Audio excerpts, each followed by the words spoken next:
We all have a story. Your story is not my story, and my story is not yours. However, we can find joy, hope, and emotional healing even through our most painful moments in life. Let's walk and take this journey of healing together, one step at a time, because your story does not define you.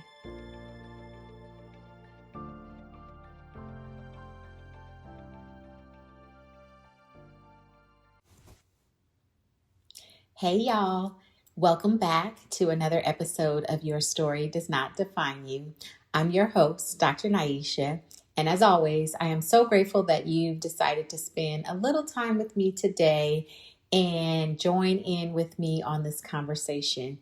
Look, before we jump into today's conversation, let's do what we always do. What's your vibe today? Take a minute and check in with yourself. Remember, there's no right answer, no wrong answer. Just how are you showing up today? For me, today my vibe is peaceful. Not because everything in my life is perfect, because let's be honest, that's probably not the case for a lot of us.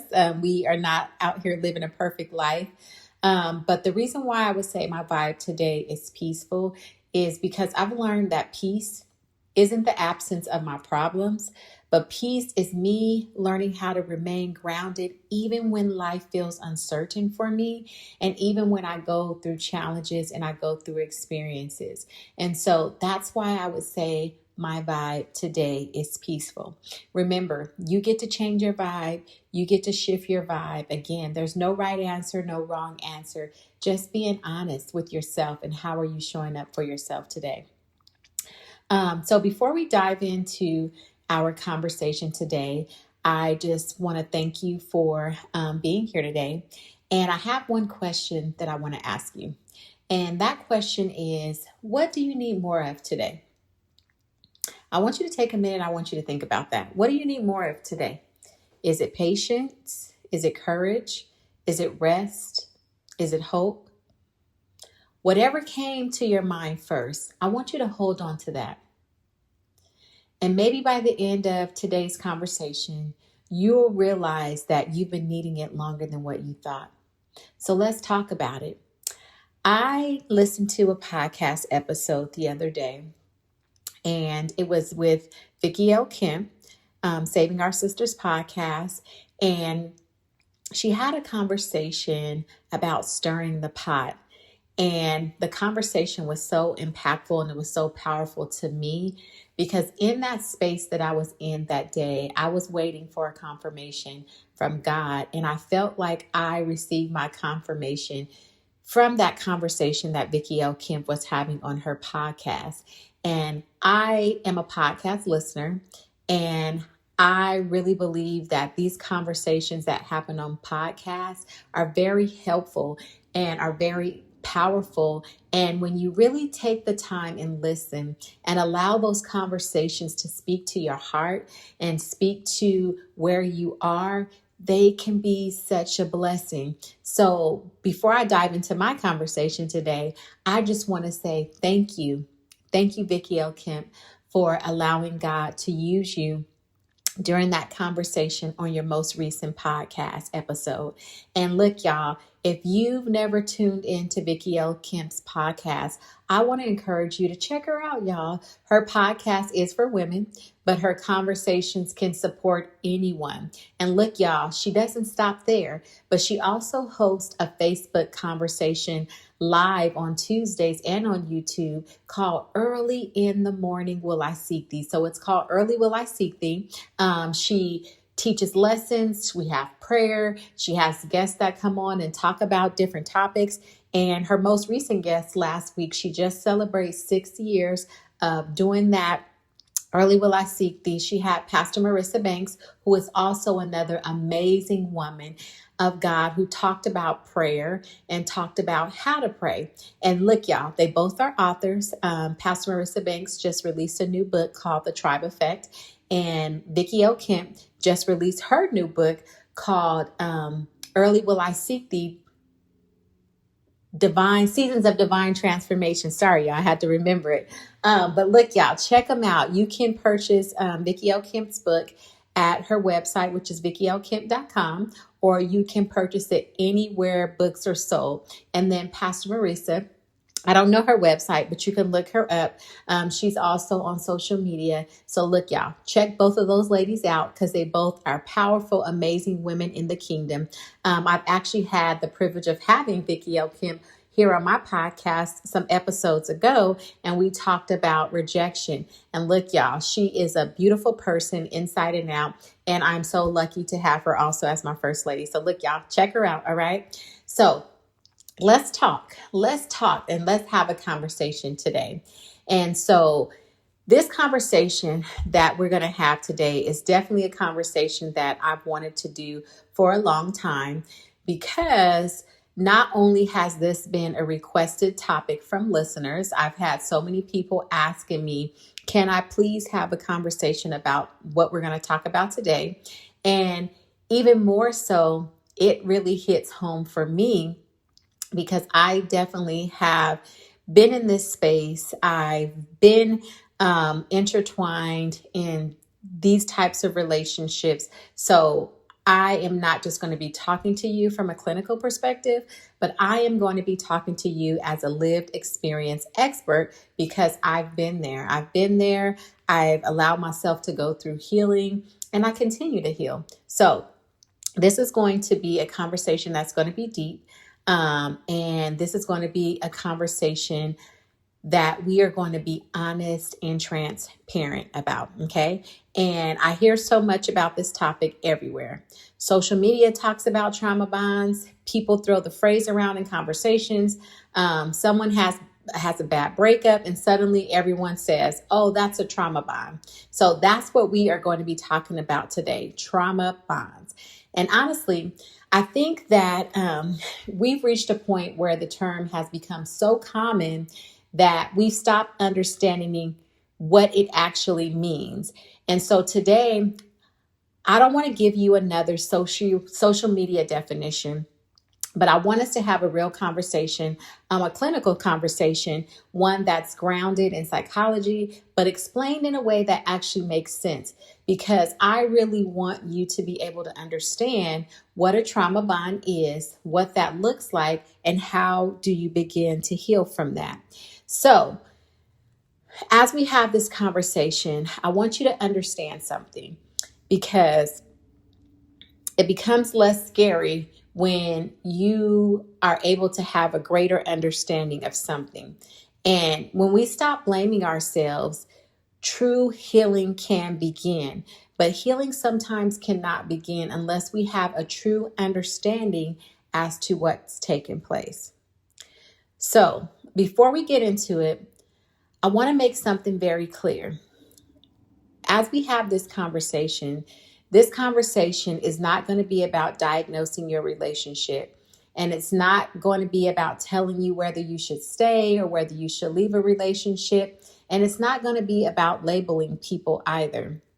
But my hope today is simply that if you are listening to this conversation and you find yourself intertwined into this conversation, that you leave with more understanding than you had when you pressed play today. Because when we have understanding and when our understanding is greater, it gives us choices. Confusion keeps us stuck. But if you have understanding, you have choices to make, decisions to allow yourself to free yourself. Okay. And if you've ever found yourself wondering, why couldn't I leave? Or maybe you watched someone you care about stay in a relationship that was hurting them and you thought, I just don't understand. This conversation is for you. So I hope that you'll stay with me today, because I think by the end of this episode, you just might, and I almost can promise you that one of the hardest questions people ask is, why do people stay in unhealthy relationships? And I think that by the end of this episode, we'll be able to answer that question. So I have to tell you that every time I hear the question, why do people stay in unhealthy relationships? Because again, I have been there. I've been asked that question. People have asked me because they couldn't understand. Why did I stay? What was it about that person that made me stay? And I think, if I could say this, I wish it was very simple. Because if leaving were only about logic, most unhealthy relationships would end much sooner. But the reality is that relationships aren't built on logic. They're built on emotion. They're built on attachment, and they're built on hope. And that's where trauma bonds begin. So if we look at trauma bonds, what is a trauma bond? So a trauma bond is an emotional attachment that develops within a relationship where there's a repeating cycle of hurt followed by comfort. So sometimes it could look like the cycle of violence. I know a few episodes ago we talked about domestic violence. And so what it can look like, it could look like pain, then there's relief. It could look like criticism, then affection, fear, then reassurance, conflict, then closeness, and over and over again, that pattern continues to happen. But eventually, something else also is happening at the same time, is that if you're in that relationship, you stop looking for consistency and you start looking for relief. And that becomes the focal point of the relationship. I want you to think about that for a minute. Because you're no longer asking, is this relationship healthy? But you're asking, how do I get us back to being okay? Those are two very different questions. Is the relationship healthy? And how do I get us back to being okay? You and the other person. Because somewhere along the way, being okay became the goal of the relationship. Not necessarily the relationship being healthy, but being okay. And that's where so many people find themselves without even realizing it. So I remember sitting with a client several years ago. She looked at me with tears in her eyes and she said, Dr. Niesha, I know this relationship isn't healthy. I know people don't understand why I'm still here. But every time I finally decide I'm done, he becomes the man I fell in love with all over again. And can I just say, I will never forget that. And one of the reasons why I can't forget it is because it hit home for me. Because even as she was talking to me, I seen myself in what she was describing because I have been there before. Not really being able to help other people understand why I stayed, but often heard myself provide so many justifications as to why I stayed. Oh, he's a great person. He has a beautiful heart.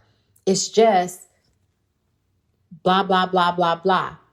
It's those things. But so many times I found myself excusing those things because I was so focused on the person that I met and the person that I knew that he could be. So when I think about this conversation that I was having with this client, like I said, I'll never forget that conversation because what she was describing to me wasn't weakness. What she was describing to me was hope. She was addicted to being hurt. She was holding on to moments that reminded her of who she believed he could be. And I think that's something we don't talk about enough because most people don't stay because they're choosing the pain. They stay because they're holding on to the possibility. They're remembering the beginning of the relationship. They're remembering the promises. They are remembering the version of the relationship that made them believe they were safe. And here's the difficult part. Sometimes that version was real or is real. And sometimes the relationship truly did begin with kindness, with laughter, with attention, with feeling deeply loved. And that's what makes this so confusing.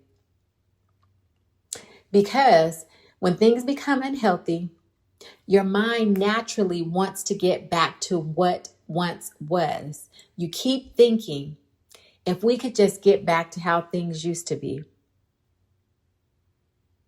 But can I just share this? What if the relationship you're chasing, it no longer exists? That's a painful question. And I want you to think about that for a moment. What if that relationship that you're chasing, the person that you wish he could become or she could become again, no longer exists?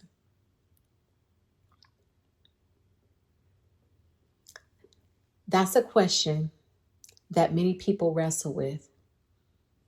And as a therapist, one of the things I've learned is that our brains are constantly trying to make sense of our experiences.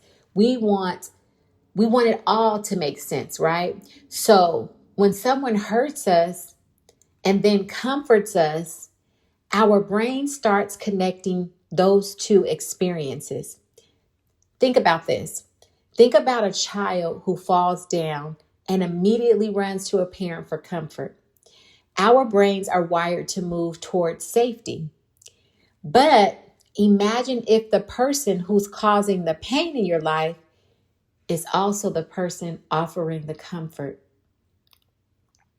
Now, this is where it gets tricky because your brain is receiving two completely different messages from the same person. This person hurts me. This person comforts me. This person scares me. But this person loves me. And over time, those messages become intertwined. And that's when people often begin questioning themselves. Why do I miss them? Why do I still love them? Why can't I let go? And the answer isn't because you're weak. It's because your nervous system has been trying to survive something emotionally confusing. And that's very different. I have asked myself those questions. Why do I miss him? Why do I still love him? Why can't I let go? So I really want you to hear that today, because I know someone out there listening has been carrying shame associated with your experience that you have been going through. Maybe you've blamed yourself. Maybe you've thought, I should have known better, or I stayed too long, or I'm smarter than this. But can I just lovingly tell you something? That healing doesn't begin with self-criticism. Healing begins with self-compassion. You cannot shame yourself into becoming healthy, but you can understand yourself into healing. I think that's probably one of the biggest messages I want you to take away today from this conversation. Not everything you survived was your fault, but it is your responsibility to heal. And I know, believe you me, I know, because I've been there, that it isn't easy. But what I will say is that it's so possible. It's not easy, but it is possible. And as we've had conversations before about healing, we know that healing is a journey. And sometimes we cannot even begin that journey if we don't allow ourselves to be in that space, to take those necessary steps to be able to do the work to heal. So now that we have a better understanding of what a trauma bond is, let's talk about something that I think confuses people the most. And that is, how do you know the difference between a difficult relationship and a trauma bond? Because let's be honest, no relationship is perfect, right? Every couple argues. Every friendship has disagreements. Family disappoint each other. That is just a part of being human. So when does conflict become something more? When do we recognize that, okay, this is not just an ordinary relationship conflict or relationship situations that we're going through, but when do we recognize that it's something more? For me, I think one of the biggest differences is that healthy relationships might have conflict, but they still have safety. You can be in a relationship with somebody and you can disagree without fearing the other person's reaction. You can express your feelings without worrying about if you're going to be punished for whatever your reactions may be or whatever your feelings are going to be. And you don't have to constantly be monitoring someone else's mood before deciding whether it's safe to speak or not. In that healthy relationship, what you notice is that there's consistency, there's accountability, there's repair.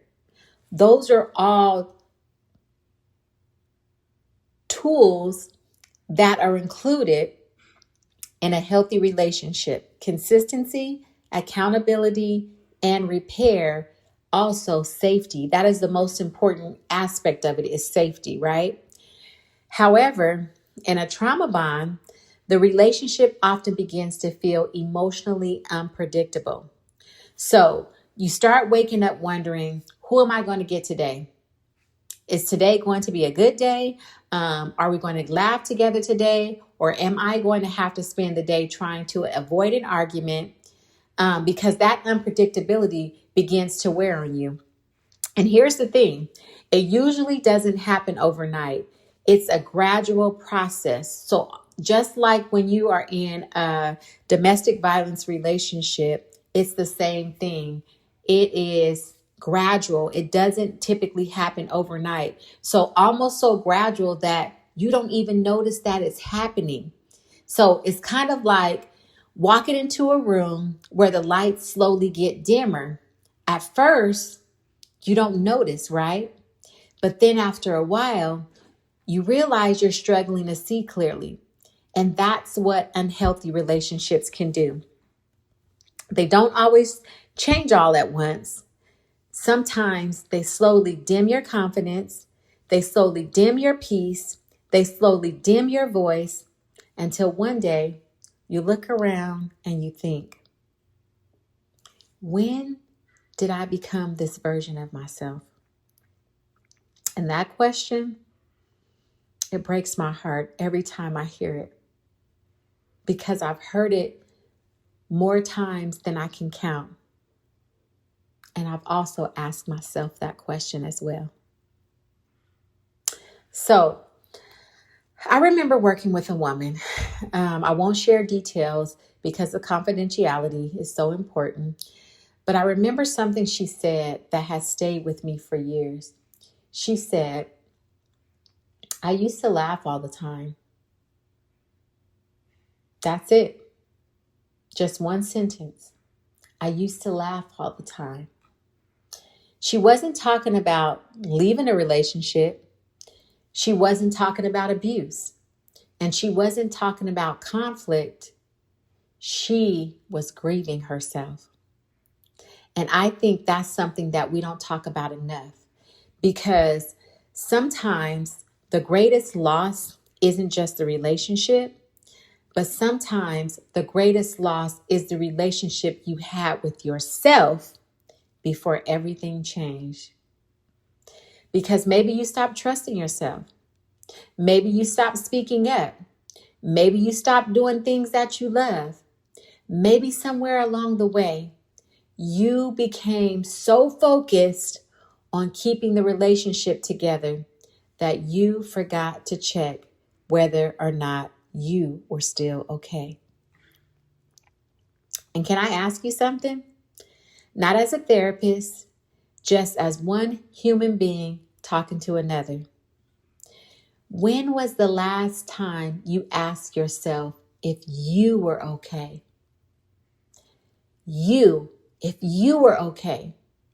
Not your relationship, not your partner, not your children, not your family, but you.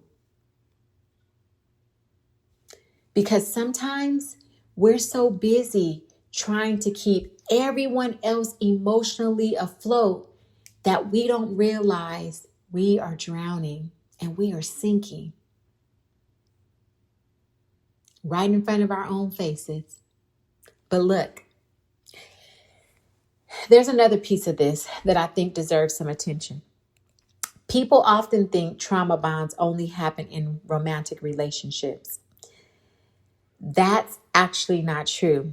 And I want to say this, and I want to say this so that you can really understand. Trauma bonds can also happen between parents and children, adult children and aging parents, between close friends, between family members, and sometimes even in workplaces. Any relationship where there's an imbalance of power, repeated emotional harm, and periods of relief has the potential to create this kind of unhealthy attachment. Now, does that mean every difficult family relationship is a trauma bond? Absolutely not. But what it does mean is that unhealthy relational patterns aren't limited to dating or marriage.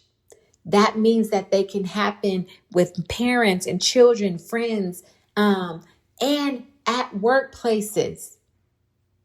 So I've worked with adults who are still chasing the approval of a parent who has never consistently given it. Every compliment feels amazing because it happens so rarely. Every criticism feels devastating because it confirms the fear they've carried for years. And again, it's the inconsistency that keeps people emotionally invested, not because they enjoy being hurt, but because they're still hoping for something they've needed for a very long time. And I think that's one of the hardest truths to accept. Sometimes we're not just grieving the relationship we have, we're grieving the relationship we wish we had. And there's a difference. I want you to think about that because have had so many conversations about healing the inner child. And sometimes that inner child that is hurting and that is alive and still feels things are grieving relationships that they wish that they had with their parents. So if we look at social media loves to simplify everything for us. You'll see a 30-second video that says, if they hurt you, just leave. And can I just say that while I understand the intention behind that message, real life is usually much more complicated because people aren't just leaving a person. Sometimes they're leaving 20 years later. Sometimes they're leaving shared children, shared finances, shared dreams, shared traditions. Sometimes they're leaving a 40-year relationship, a 50-year relationship, a 20-year relationship. Sometimes they're leaving the only life they've ever known. And sometimes they're leaving someone that they still love. And that's what makes this so incredibly painful, because you can love someone and still recognize that the relationship isn't healthy. Those two things can exist at the same time because love doesn't automatically make a relationship safe. And I think we need to say that more often. Love doesn't automatically make a relationship safe, because I meet so many people who believe if I love them enough, if I'm patient enough, if I forgive one more time, then things will finally change. And can I share something that's been true in almost every healthy relationship I've seen? Healthy relationships aren't built on potential. They're built on patterns. Let me say that again. Healthy relationships aren't built on potential. They're built on patterns. Healthy relationships are built on patterns, not promises, not apologies, not good intentions, patterns. How does this person consistently show up in my life? How do they respond when they make a mistake? Can they take responsibility? Can they repair? Can they respect boundaries? Can they hear difficult feedback without making you feel guilty for giving it? Those are the things that build trust, not grand gestures, not expensive gifts, not emotional speeches, consistency. Consistency is one of the greatest expressions of love that a person can give. And maybe that's something that you've never heard before, because we've been taught that love has to be exciting, passionate, intense. But after years of working with individuals and couples, and then also after years of my own experience, being in a relationship for almost 30 years, I can honestly tell you, healthy love is usually much more acquired than people expect. It feels safe.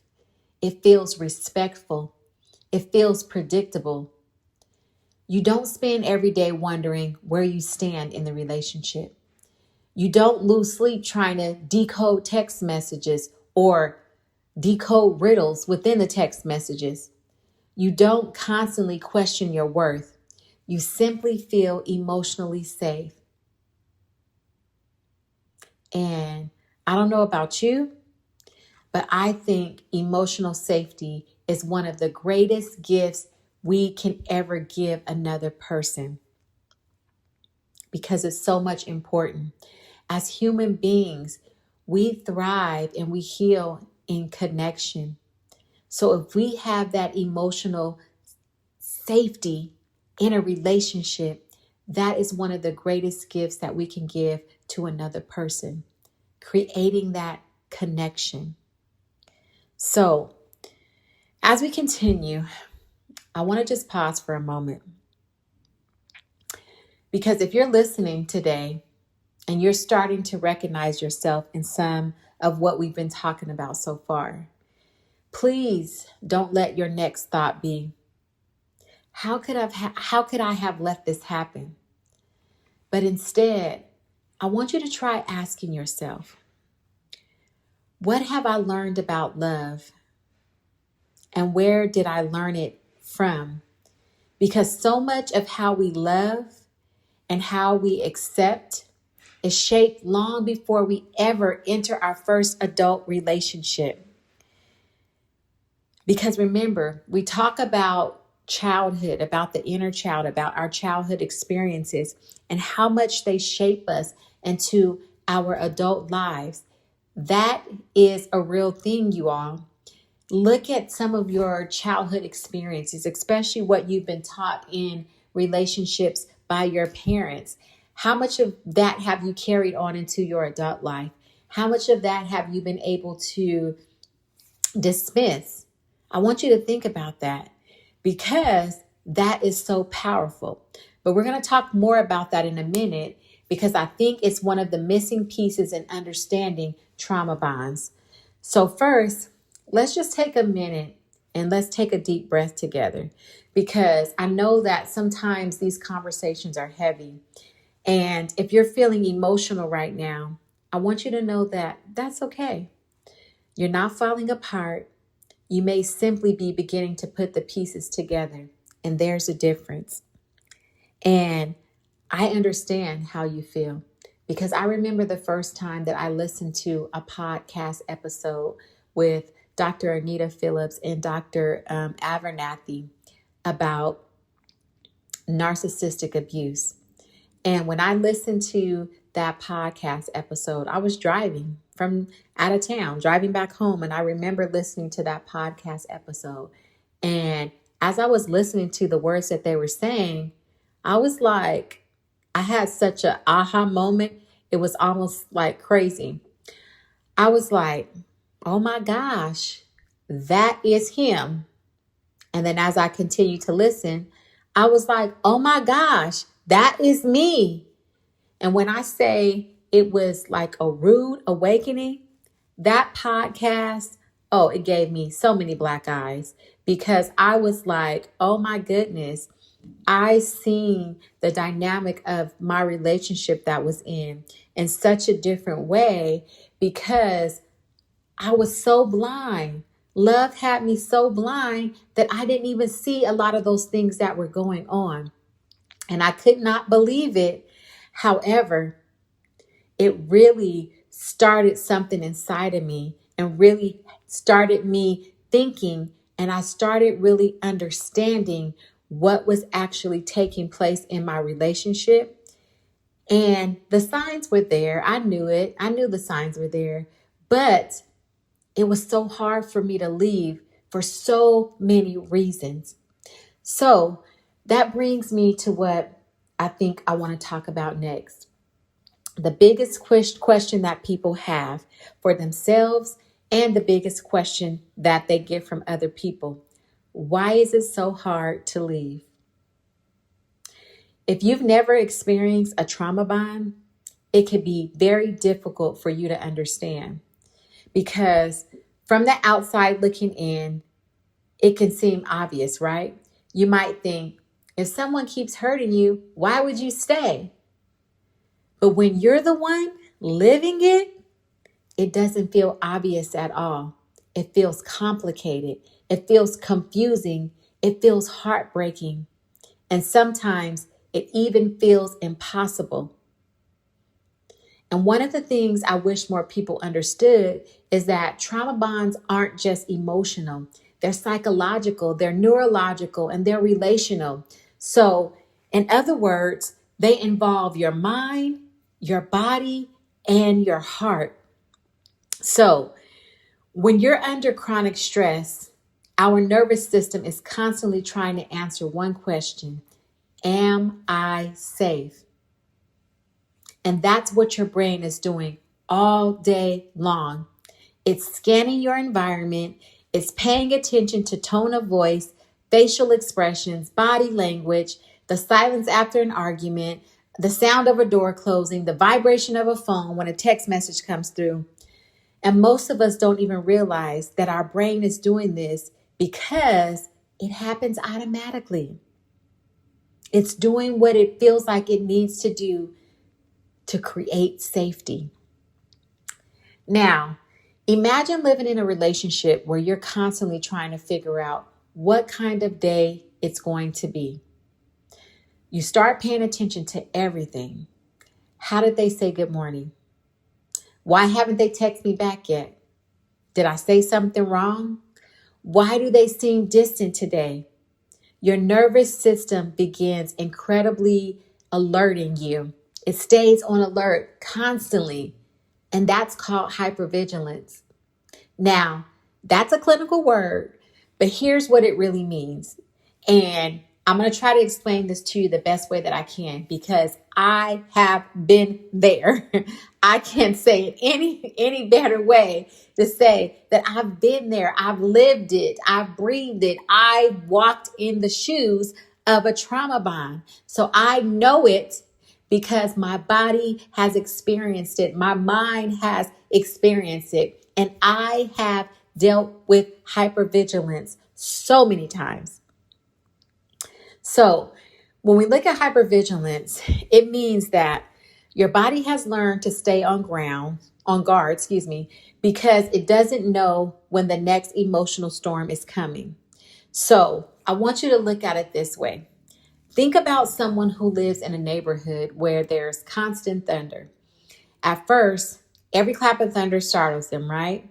And eventually, they begin expecting it. They begin to look for the thunder. They're always listening, always preparing, always waiting. That's what hypervigilance can feel like emotionally. You're always listening for the next argument, always preparing for the next disappointment, always waiting for the next apology. And after a while, you don't even realize you're living that way. It just becomes normal. So, as a therapist, one of the saddest things I hear people say is, I thought that's just how relationships were. That sentence, it always makes me pause because somewhere Along the way, they stopped expecting peace. They stopped expecting consistency. They stopped believing they deserve emotional safety. And if that's something you've experienced, I just want to say to you, I'm so sorry, because everyone deserves to feel emotionally safe in their relationships. You deserve to feel emotionally safe in your relationships. And I want you to know another important part to this is that when people hear the phrase trauma bond, they often think it means someone enjoys the relationship. That's not true. People don't become attached because they enjoy being hurt. They become attached because our brains are designed to seek connection. Even painful connection can sometimes feel less frightening than no connection at all. Because remember, we were not created to be isolated. We were created to be connected. Let that sink in for a moment. Because sometimes the fear of being alone feels bigger than the pain of staying in an unhealthy relationship. Sometimes the fear of starting over, the fear of disappointing your children, the fear of what people might think, the fear of financial uncertainty, the fear of wondering if someone will ever love you again. All of those fears become louder than your own pain. So instead of you asking, why don't they leave? Maybe a better question is, what fears are keeping them there? And I think that's a much more compassionate question. Because being a person who's walked in these shoes, when people have tried to get me to understand, why do I stay? My family, my friends, why don't you just leave? All those questions played in my mind. And it was so hard for me to help people to understand because, again, there were so many reasons that I had told myself why I needed to stay. But eventually, I got to a place where I was able to finally make myself a priority and start my healing journey. So I want to introduce another concept to you because I think it helps with explaining trauma bonds and explaining how this all takes place. And that's called intermittent reinforcement. Now, don't let that term scare you because I know it sounds very complicated, but it's a lot more simpler than what it sounds. So I want you to imagine someone gives you a compliment every single morning. After a while, you begin to expect that compliment, okay? Now, imagine they only compliment you once every 3 weeks. How would that compliment feel? Probably pretty special, right? Not because it's more meaningful, but because it's more unpredictable. And our brains naturally pay attention to unpredictable rewards.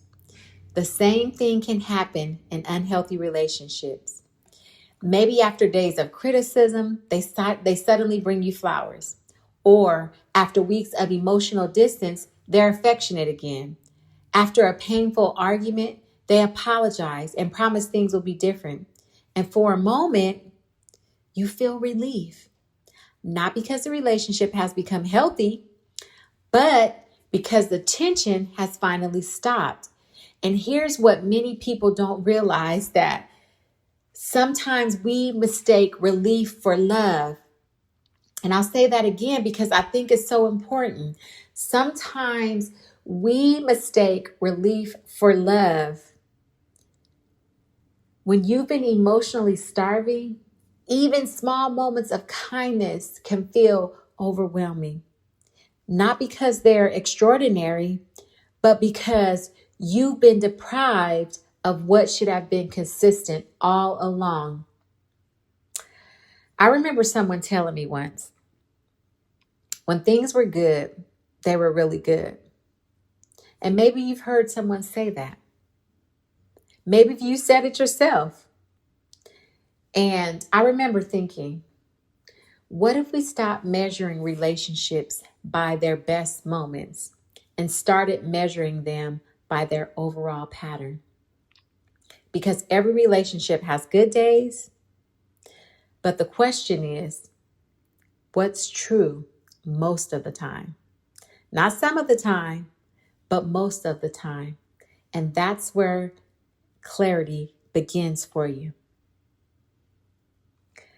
So I want to talk about hope, because hope is the thing that keeps people clinging and that keeps people staying, because hope can be a beautiful thing.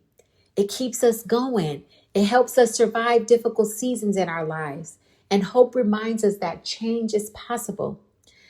But here's what I've learned after years of sitting with people in therapy, as well as after years of my own experience.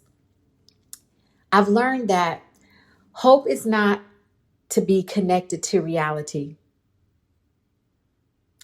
not just possibility. There is a difference. Hope sounds like I'm seeing consistent effort. Fantasy sounds like maybe next month will be different. Hope sounds like they're taking responsibility. Fantasy sounds like if I love them enough, maybe they'll change. One is grounded in evidence, and the other is grounded in wishful thinking. And that's a difficult distinction to make when your heart is involved and when your heart is invested. Because our hearts want to believe the best about people. There's nothing wrong with that. Let me just say that. There's nothing wrong with that. But we also have to pay attention to patterns. And I say this to clients all the time. Don't listen only to what someone says, but pay attention to what they consistently do. Because behavior will tell the story that words sometimes cannot. And that's true in healthy relationships too, because healthy people aren't perfect. No, they make mistakes. They say the wrong thing at times. They disappoint each other. But the difference is they repair. They apologize without excuses. They make changes. They respect boundaries. They don't expect trust to return overnight, but they understand that trust is rebuilt through consistency, not promises. Consistency. And I honestly believe that's one of the greatest definitions of emotional safety. Knowing that someone's actions and words generally align over time. That doesn't mean they'll never hurt your feelings, but it means you don't have to live in a constant state of uncertainty. You don't have to wonder every day where you stand in the relationship, and you don't have to earn love by sacrificing yourself, because that's not love. That's survival. And you deserve so much more than survival. You deserve relationships where you can exhale, where you don't have to monitor every word, where you don't have to shrink yourself to keep the peace, where your voice matters, your feelings matters, your boundaries matter, where you matter. And if no one has told you that lately, let me be the one to tell you today, you matter. You matter. Your feelings matter. Your voice matters.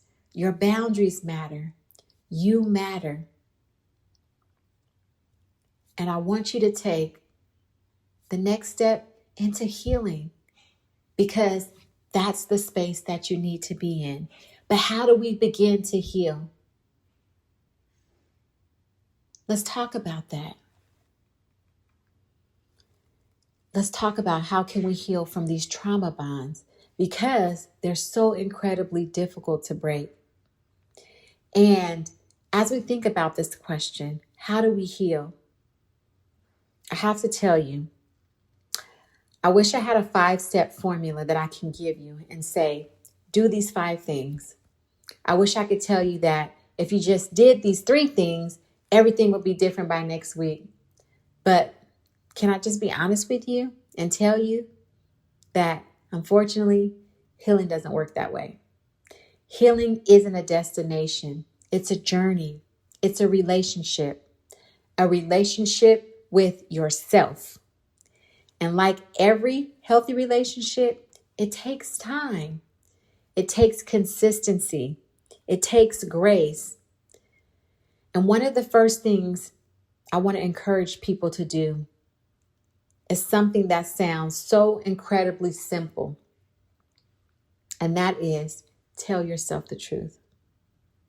Tell yourself the truth. Sit with your truths, your honest truths, not the truth you wish were true, not the truth you've been hoping would happen, the truth that's actually happening right now. Because we cannot heal from something we're constantly minimizing. We cannot heal from something that we don't acknowledge exists. And sometimes we say things like, oh, it's not that bad. At least they don't, blah, blah, blah. Maybe I'm just too sensitive, or maybe I'm expecting too much. Have you ever noticed how easy it is to offer grace to someone else, but how difficult it can be to offer honesty to ourselves? Honesty isn't about criticizing yourself. It's about saying, this relationship is affecting me. I don't feel like myself anymore. I'm exhausted. I'm anxious all the time. I'm constantly waiting for the next argument. That's not complaining, y'all. That's awareness. And awareness is where healing begins. Because you have to be honest with yourself in order to be able to do the work. I want you to encourage you to do what you have to do by learning to reconnect with yourselves. Because one of the things unhealthy relationships often take from us is us. It takes us from us. They don't always happen all at once, like we said. It's gradual, where you start losing a little bit of yourself, little by little, little by little. You stop listening to your intuition. You stop doing things that bring you joy. You stop seeing your friends. You stop laughing as much. You stop dreaming until one day you wake up and think, who am I? And if you've ever had that thought, please know you are not alone. I want you to know that I've sat with so many people who've said exactly those words. Who am I? I want you to know I've sat with myself and I've asked myself that question. Who am I? So can I just say that healing becomes less about fixing yourself and more about finding yourself again. What makes you laugh? What brings you peace? What makes you feel alive? Who were you before you started doubting yourself? Those aren't small questions. Those are healing questions. And something else I think that's really important that I want to bring out to you today is that learn to trust yourself again, because trauma bonds have a way of making us question our own judgment. We second guess ourselves. We replay conversations in our minds. We wonder if we imagine things. We apologize for having feelings, and we stop trusting our instincts. So one of the greatest acts of healing is beginning to listen to yourself again. And maybe that starts with something as simple as honoring your own needs. Things like, if you're tired, rest. If you feel overwhelmed, take a break. If something doesn't feel right, become curious instead of dismissing yourself, because your intuition deserves to have a voice again. You deserve to have a voice again. And can I just share with you that during the healing process, it doesn't always mean that the relationship is going to end. Sometimes that is the case. However, that's not always the case. Every situation is different. Every relationship is different. And I never want this podcast conversation to become a place where people feel pressured to make decisions based on someone else's timeline. My hope is that you just start making healthier decisions, thoughtful decisions, safe decisions, decisions that are made from an emotional stable place, because sometimes healing happens together when both people are willing to do the work. When both people are willing to do the work. Sometimes healing happens apart, but in either case, healing requires honesty, accountability, and it requires change. Not promises. Healing requires change. When we are on this healing journey, we go through so many different phases. We have to see that change.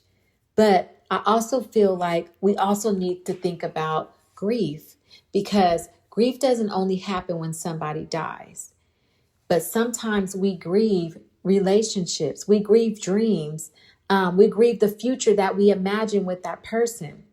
And that's okay, because that is a part of the healing process. So if you are listening to this conversation, you might be grieving the person you thought someone was. You might be grieving the life that you thought you were going to have with that person. And you might even be grieving the years that you've invested. That's real grief. And can I just say, don't rush it. Don't rush it. Don't judge yourself for it, because grief just simply means that something mattered to you. And healing, it doesn't ask you to pretend that it didn't. Take the time that you need. Take the time that you need and give yourself grace. Give yourself the space that you need to heal, even if that's you grieving the relationship. One of the most beautiful things that I've witnessed as a therapist is watching people slowly begin to come back to themselves. And it doesn't usually happen all at once. It's small, one boundary at a time, one decision, one healthy friendship, one therapy session, one morning where they wake up and realize, I smiled today.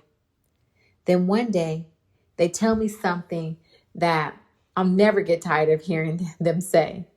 I finally feel like myself again. And every single time, can I just say, every single time I hear that, I smile, because that's what healing looks like. Not perfection, not pretending the pain never happened, but healing looks like remembering who you are outside of what happened to you. And I absolutely love to highlight progress in my clients' healing journey. I absolutely love to help them to connect the dots, because there's something I tell my clients often, and that is, your past may explain some of your patterns, but it does not have to predict your future. Your past may explain some of your patterns, but it does not have to predict your future. And I want you to hear that. Your past may explain your patterns, but it does not have to predict your future. You can learn healthier boundaries. You can learn what respect feels like. You can learn what emotional safety feels like. You can learn to trust yourself again.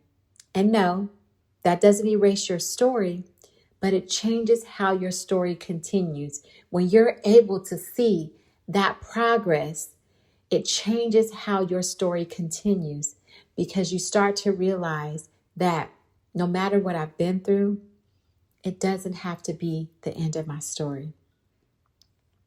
So Before we close today, I just want to speak directly to one person. If this episode and this conversation only touches one person today, I want to speak to you. Maybe it's you. Maybe you're the person. Maybe you're listening today and you're realizing this sounds so familiar. Maybe you're having an aha moment like I shared with you that I had. Maybe you've been carrying shame and maybe you've been wondering, how did I get here? If that's you, please hear me. There is nothing wrong with needing support. There is nothing wrong with asking for help. Healing isn't something we were meant to do alone. Sometimes strength looks like reaching out, and sometimes courage sounds like saying, I need someone to walk through this with me. And if that's where you are today, I hope that you know this is not weakness, but this is wisdom. And I want to leave you with something that's been on my heart. I don't believe people are defined by the hardest thing they've ever lived through.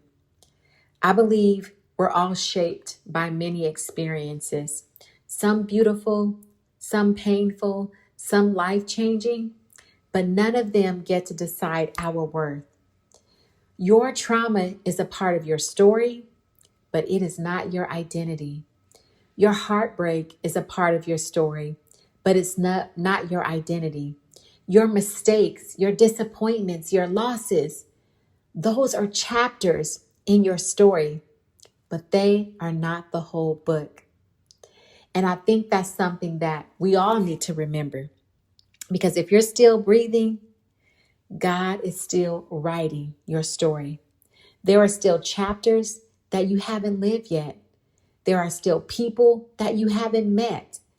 There are still moments of joy you haven't experienced. There are still parts of yourself waiting to be rediscovered. So don't let one chapter convince you the story is over, because it isn't. Not even close. Keep living, keep moving, keep breathing, and keep living out your story. Before I let you go, I want to leave you with our healing challenge for the week. I want to give you a healing challenge for the week. Nothing complicated, just one thing. This week, I want you to pay attention to how your relationships make you feel, not what people promise and not what you hope they'll become. Simply notice how you feel after spending time with them. Do you feel lighter? Do you feel respected? Do you feel safe? Or do you leave feeling smaller, more anxious, more confused? Don't judge yourself. I just want you to notice and even get a journal and maybe write it down, because remember, awareness is where healing begins. And sometimes that's enough. That's all you need. So I want you to pay attention and I want you to write it down. And I want you to ask yourself a question. What is one thing that you can do this week to honor your healing? Maybe it's making a phone call. Maybe it's setting a boundary. Maybe it's scheduling that therapy appointment. Maybe it's simply giving yourself permission to rest. Whatever it is, I just want you to take one step. Because healing doesn't happen all at once, remember? It happens one healthy choice at a time. I just want to say a very, very, very heartfelt thank you. Thank you for spending this time with me today. If today's conversation resonated with you, I hope you'll share it with someone who may need to hear it. You never know how one conversation can become the beginning of someone else's healing. And if you've been listening to Your Story Does Not Define You, I want to say thank you for being a part of this community and for continuing to join me and for continuing to be on this journey with me. It means more to me than you'll ever know. Please check in with yourself. Give yourself grace. Protect your peace. Keep choosing healing, and always remember, your story may explain where you've been, but it never has to define where you're going. I'm Dr. Niesha. Take care of yourself. I'll be talking with you again soon. And if no one ever told you that they love you, I want you to know that I love you.